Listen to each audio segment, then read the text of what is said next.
studied about the properties of acids and bases. One of the property of acid and base is that they react with each other to give neutralization reaction. Today we are going to study neutralization reaction, and we will use indicator phenolphthalein to know whether neutralization is taking place or not. And you all know the colors of different acid base indicators in a solution.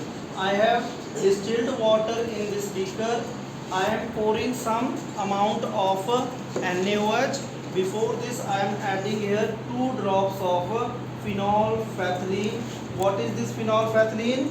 It is an acid base indicator, and you know the color of acid base, this phenolphthalein in water.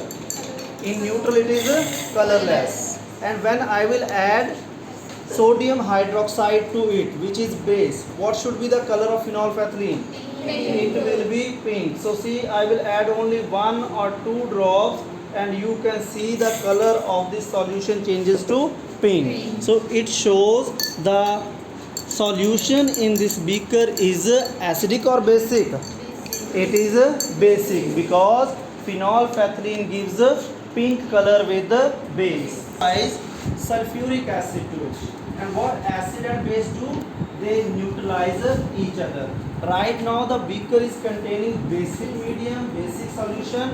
So I am going to add acid, but remember you have to continuously stir the solution also, so that the acid and base can mix together to react with each other. So if the neutralization reaction will take, the medium will start to change from base to neutral, and when it will become neutral, the color of solution will again become.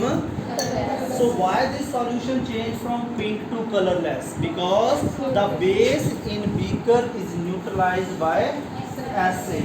So reaction between sodium hydroxide and sulfuric acid is a neutralization. Now again phenolphthalein is there, but due to acidic medium it is colorless. Now again I am going to add NaOH, so that the acid present in solution will again get neutralized by this base added, and the color of solution again should change to,